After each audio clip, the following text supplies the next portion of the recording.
أعوذ بالله من الشيطان الرجيم. بسم الله الرحمن الرحيم. إذ قالت الملائكة يا مريم إن الله يبشرك بكلمة منه اسمه المسيح عيسى بن مريم وجيها في الدنيا والآخرة ومن المقربين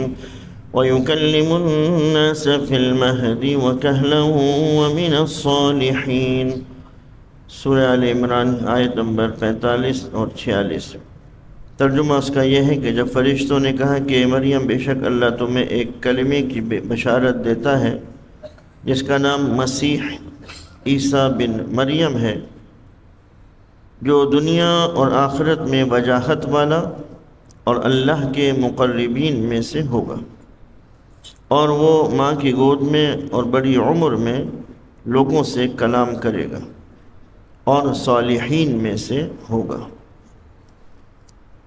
اس آیت کی تشریح یہ ہے کہ اللہ تعالیٰ نے فرشتے کے ذریعے حضرت مریم کو خوشخبری سنائی ہے کہ اللہ تعالیٰ کے کلمہ کن کہنے سے ان کے ایک لڑکا پیدا ہوگا جو بڑی شان والا ہوگا. اس کا نام عیسیٰ بن مریم ہوگا. وہ اپنے پالنے میں یعنی شیر خوارگی کی حالت میں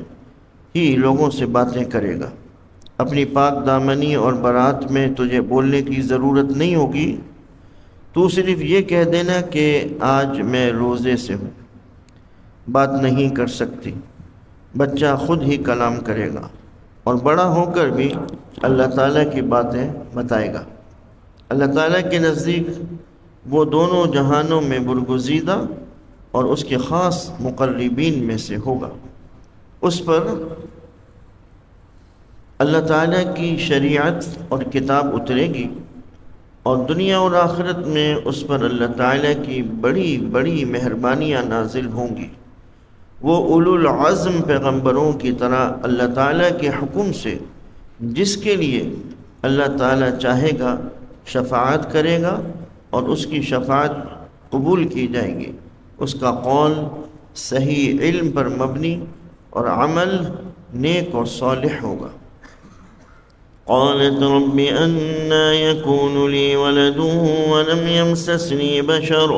قال كذلك الله يخلق ما يشاء إذا قضى أمرا فإنما يقول له كن فيكون. اس نے کہا کہ اے میرے رب، میرے لڑکا کیسے ہوگا حالانکہ مجھے کسی بشر نے ہاتھ نہیں لگایا. فرمایا کہ اسی طرح اللہ جو چاہتا ہے پیدا کر دیتا ہے. جب وہ کسی امر کا فیصلہ کرتا ہے تو اس کو کہہ دیتا ہے کہ ہو جا تو وہ ہو جاتا ہے. تشریح اس کی یہ ہے کہ حضرت مریم نے بشارت سن کر تعجب و حیرت سے کہا کہ اے میرے پروردگار، میرے بچہ کیسے ہوگا، مجھے تو کسی نے ہاتھ چھوا بھی نہیں. اللہ تعالیٰ نے فرشتے کے ذریعے حضرت مریم کو خبر دی کہ اللہ تعالیٰ کا امر بہت بڑا ہے، اسے کوئی چیز عاجز نہیں کر سکتی. وہ جو چاہے جب چاہے اور جس طرح چاہے پیدا فرما دے. جس طرح وہ اسباب اور مادے کے ذریعے پیدا کرنے کی قدرت رکھتا ہے،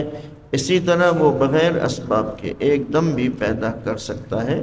جب وہ کسی چیز کے ہونے کا فیصلہ کرتا ہے تو اس چیز کے ہونے میں دیر نہیں لگتی، جیسا کہ دوسری جگہ ارشاد فرمایا وَمَا أَمْرُنَا إِلَّا وَاحِدَةٌ كَلَمْحٍ بِالْبَصَرِ وَيُعَلِّمُهُ الْكِتَابَ وَالْحِكْمَةَ وَالتَّوْرَاةَ وَالْإِنْجِيلَ وَرَسُولًا إِلَى بَنِي إِسْرَائِيلَ أَنِّي قَدْ جِئْتُكُمْ بِآيَةٍ مِّن رَّبِّكُمْ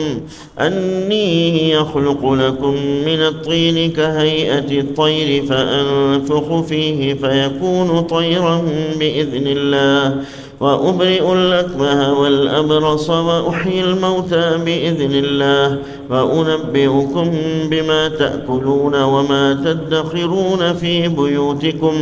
إِنَّ فِي ذَلِكَ لَآيَةً لَكُمْ إِن كُنتُم مُّؤْمِنِينَ. اور اللہ اس کو کتاب و حکمت اور تورات و انجیل کی تعلیم دے گا اور بنی اسرائیل کی طرف رسول بنا کر بھیجے گا. وہ کہے گا کہ میں تمہارے پاس تمہارے رب کی طرف سے نشانی لے کر آیا ہوں. میں تمہارے لیے مٹی سے پرندے کی شکل بنا کر اس میں پھونک مارتا ہوں تو وہ اللہ کے حکم سے پرندہ ہو جاتا ہے، اور میں مادرزاد اندھے اور برس زدہ کو اللہ کے حکم سے اچھا کر دیتا ہوں، اور اللہ کے حکم سے مردوں کو زندہ کر دیتا ہوں، اور جو تم کھاتے ہو اور جو اپنے گھروں میں رکھتے ہو میں تمہیں وہ سب بتا دوں گا، بے شک اس میں تمہارے لیے بڑی نشانی ہے اگر تم مومن ہو۔ اس آیت کی تشریح ہے کہ اکثر علماء کا قول ہے کہ اللہ تعالیٰ نے ہر زمانے کے نبی کو اس زمانے والوں کی مناسبت سے خاص معجزے عطا فرمائے۔ حضرت موسیٰ کے زمانے میں جادو کا زور تھا اور جادوگروں کو بڑی قدر کی نگاہ سے دیکھا جاتا تھا، اس لیے اللہ تعالیٰ نے حضرت موسیٰ علیہ السلام کو ایسا معجزہ عطا فرمایا، یعنی لاٹھی کو سانپ بنانے کا، جس نے تمام جادوگروں کو عاجز کر دیا اور انہیں کامل یقین ہو گیا کہ یہ جادو نہیں بلکہ یہ خدائے واحد و قہار کی طرف سے عطیہ ہے۔ چنانچہ تمام جادوگر سر تسلیم خم کر کے اسلام میں داخل ہو گئے۔ جب آن حضرت صلی اللہ علیہ وسلم دنیا میں تشریف لائے تو اس وقت عرب میں فصاحت و بلاغت، شاعری و بلند خیالی اور گفتگو میں نزاکت و لطافت کا دورہ تھا، اس لیے اللہ تعالیٰ نے حضرت صلی اللہ علیہ وسلم کو ایسی کتاب عطا فرمائی جس سے ان کی تمام فصاحت و بلاغت، نزاکت و لطافت اور بلند خیالی دھری کی دھری رہ گئی،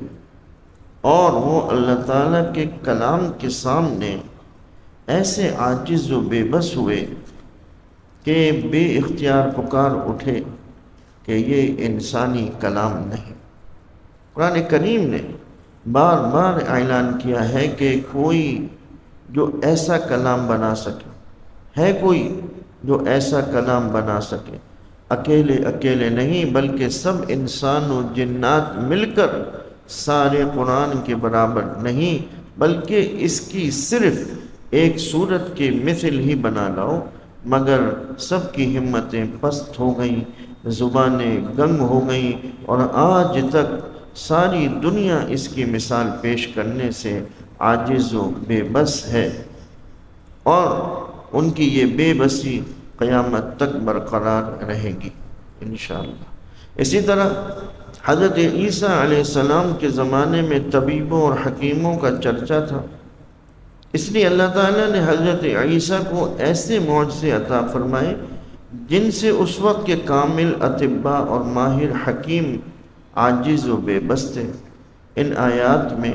حضرت عیسیٰ کے انہی معجزات اور ان کی کچھ صفات کا بیان ہے۔ چنانچہ ارشاد فرمایا کہ اللہ تعالیٰ ان کو کسی معلم اور استاد کے بغیر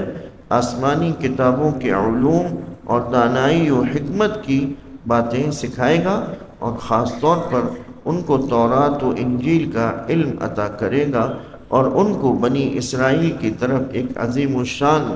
رسول بنا کر بھیجے گا جو صاحب معجزات ہوگا،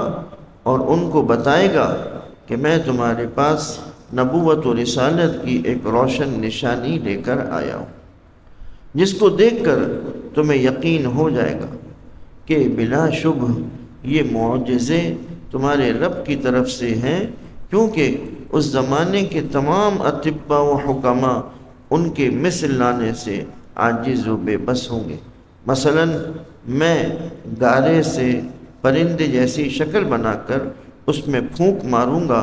تو وہ اللہ تعالیٰ کے حکم سے زندہ اور اڑتا ہوا پرندہ بن جائے گا۔ میں پیدائشی اندھے اور کوڑھی کو ہاتھ پھیر کر تندرست کر دوں گا، مردوں کو زندہ کر دوں گا، اگرچہ ظاہری طور پر ان سب میں میرا ہاتھ ہوگا مگر حقیقت میں یہ سب اللہ تعالیٰ کے حکم سے ہوگا، اور میں تمہیں وحی کے ذریعے اس چیز کی خبر دوں گا جو تم کھاتے ہو اور اپنے گھروں میں ذخیرہ رکھتے ہو۔